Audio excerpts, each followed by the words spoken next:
This is NDTV.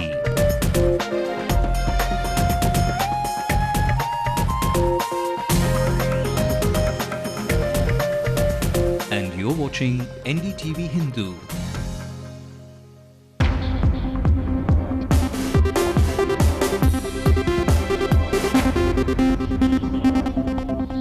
Very good evening. You're watching News Tonight. I am Sai Manish.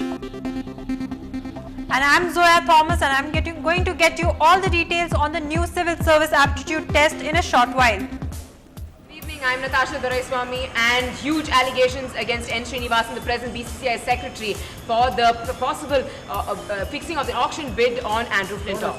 Well, Zoya and Natasha, both of you hold on there. Let's have a look at what is making headlines at this hour. Civil Services heads the MBA away, the road-based prelims scrapped in favor of an aptitude test. The threat to the Tanjavur temple subsides for now after the Madras High Court stays the Bowell project. In its most scathing attack yet on Karunanidhi, CPM General Secretary calls him anti-Dalit. Is the CPM getting close to Amma? Another shocking case of dishonor killing in Tamil Nadu. This time a father kills his daughter just a day before her wedding. Installing CCTV cameras in pawn shops will soon be made mandatory across Tamil Nadu, say top cops. Well, we know that these men are at odds, but shocking details emerge of how the IPL bids were tailored by Srinivasan. Well, those who are the top stories we're tracking at this hour. We'll get you details of all that and much more. Before that, let's have a look at what else is making headlines in India and rest of the world. Thousands of disgruntled farmers from Uttar Pradesh march to Delhi, flood Delhi streets protesting land acquisition for the Yamuna Express project. And Brownie points in the offing and Rahul Baba grabs it all, this time in the Vedanta deserted project in Odisha. Don't fire them, don't even lathi charge them. That's the Prime Minister's brief to security agencies against Kashmiri stone pelters. A major embarrassment for the judiciary. 5 judges, look at that, caught cheating during an exam. After inflated bills and egos, the Commonwealth Games is now hit by a khadi scam too. 7 years after being beatified, the Vatican says Mother Teresa still not fit to be called a saint. Well, in a significant move, the government has agreed to a proposal to introduce Civil Services Aptitude Test to be also called the CSAT in place of the Civil Services Preliminary Examination, which is an objective style test. Now, this was announced by the Minister of State for Personnel, Public Grievances and Pensions, Prithviraj Chavan, in the floor of the House in Rajya Sabha. The CSAT, one of the optional subjects which a candidate could have chosen out of 23 optional, has been replaced with a common paper on aptitude test similar to the lines of the CAT and various other examinations, MBA examinations that are held in the country. The government, though, will shortly notify the new scheme of examination, giving details of the syllabus. All these details are yet to be revealed by the government. However, the way India selects its civil servants, though, is all set to change from now on, but various questions still remain about adaptability and, of course, will it really suit the pattern for which civil services are actually meant? Are these civil service aspirants ready for a change? Our reporter Zoya Thomas finds out. From next year, the Indian Civil Services preliminary examinations attempted by nearly 1.7 lakh candidates will have a new format. The candidates hereafter will have to take 2 objective type assessments under a Civil Services Aptitude Test. But Chennai Civil Services aspirants don't seem to be happy with the changes. Of course, we welcome changes. We need changes and we want to adapt to changes. But change in all of a sudden, within days, and which is even not clear, will surely affect the psychological status of the student who is going to an examination. Bringing out apps paper is going to give more advantages to managing students, engineering students who are all obviously involved in it in this process. But those who are not from the engineering and management area and those who are preparing it from past many years, so that they're going to be much affected with it. Some coaching institutes say the system should be implemented after a period of at least 2 or 3 years. They say the new system is biased in favor of urban students. Students who are left out with few attempts in the subsequent years, they are literally shocked because of the insecurity feeling they have got. If they don't clear this year, at least if the current pattern is continuing, then they can make it in the next attempts. But with the introduction of civil services test in the very next year, then it has come as a shock for them and they are in a sense of little bit of disbelief also. While some aspirants have welcomed the change, Some feel that the new format is biased, but they all agree on one thing, that India's future Babus will have the right aptitude. With camera person Prabhu, this is Zoya Thomas for NDTV Hindu. Well, right aptitude or not, to tell us more about this is Zoya Thomas, who joins us live right now from the newsroom. Now, Zoya, of course, it's going to be a big disadvantage for the arts and science students, as we've been telling the viewers over the past 3 to 4 hours. But of course, the major worry here would be the government's silence on the transition period. There seems to have been, if it does in fact come into effect immediately, it would spell disaster for many students like the ones you spoke to, isn't it? Well, yes, Manish, that is true. As you know, in the civil service examinations, there are only 4 attempts that a student can make. But all those students who have already made 3 attempts so far will be making their last attempt next year. So for them, it's definitely a big disadvantage. Right, and of course, Zoya, also at the receiving end of this decision would be coaching institutes, apart from students, of course, who are preparing for it. Now, there's a set module both for students who are giving their first attempt, and of course institutes who have designed their syllabi, their books, and the huge fees that they charge on a particular syllabi. Now, what does it mean for students who are appearing for the first time, and for these coaching institutes who of course spent a lot of money in training these students in this set format? Well, Manish, students appearing for the first time wouldn't find it so difficult, because this is the format that they are going to be preparing. But those who have already written the examination once or twice, they are used to a particular format. For them, it's going to be a big difference. And also coaching institutes, they have been giving out materials, they have been teaching their students in a particular way. Right, in this new format, they will be having mathematical aptitude and logical reasoning. Now, mostly it is management students who are familiar with this kind of learning, but students who come from an arts background and science background who are attempting, say, for the 4th time, will find it definitely very difficult.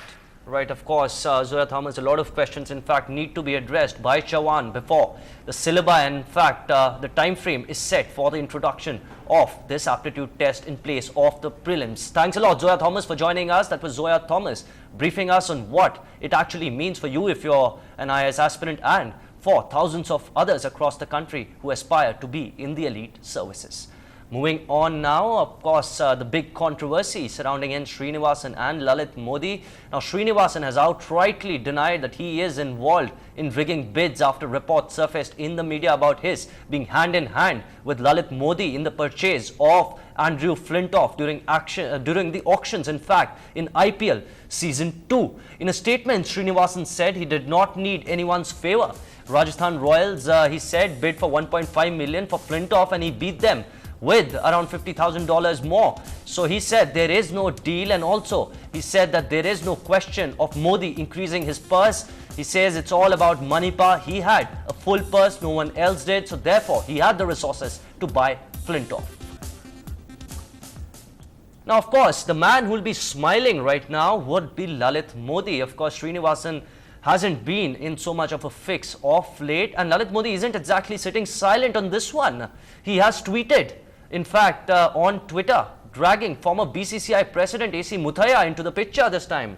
Responding to his fan club, Modi has stated that the matter between Muthaiya and Srinivasan is still a hot topic, indicating perhaps that Srinivasan also needs to be answerable for misuse of powers as BCCI post holder. Just to remind you, in fact, Muthaiya had accused Srinivasan of being involved with the Super Kings despite holding posts in the BCCI.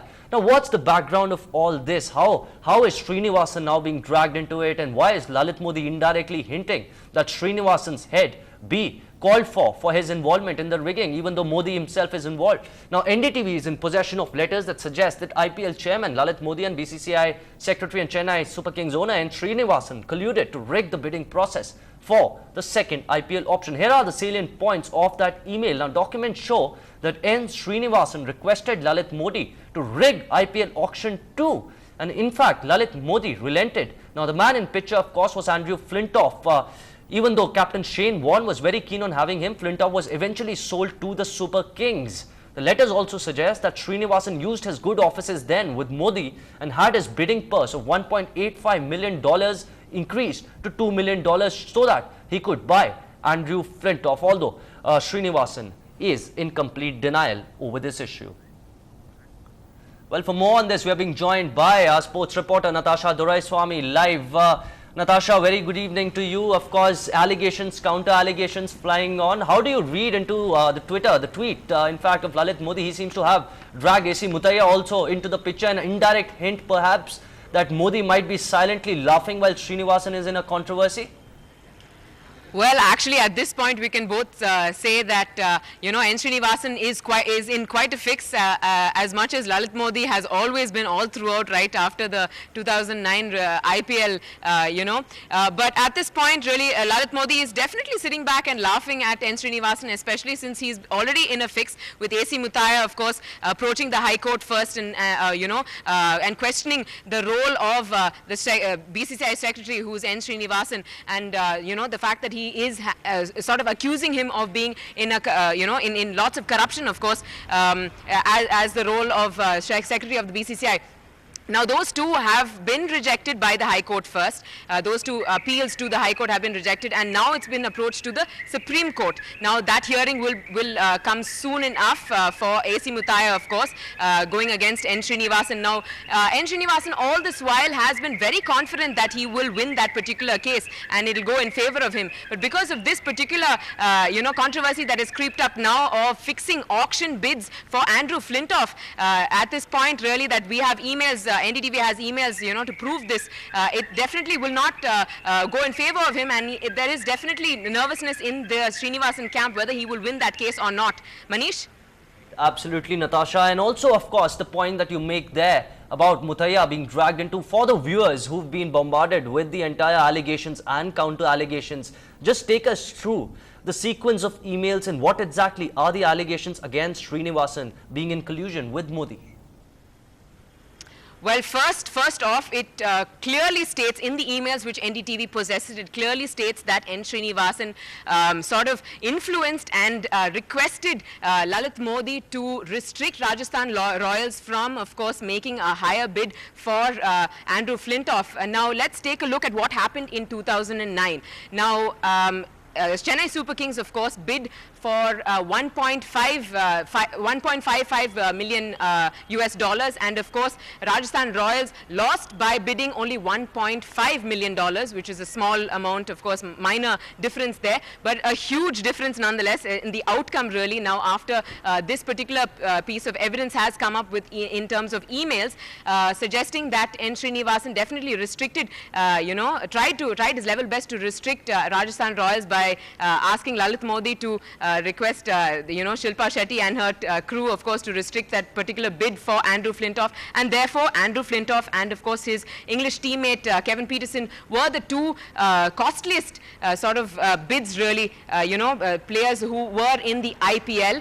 So that's the first allegation against him. Now, the second allegation, of course, which makes it even more interesting, is the fact that he clearly states confidently that he had a 2 million purse bracket, openly stating that he had more than enough money to sort of win the deal there fair and square. But the emails, of course, state that he influenced again Lalit Modi, of course, requesting him to increase his purse bid from $1.85 million to $2 million. So that is also very questionable.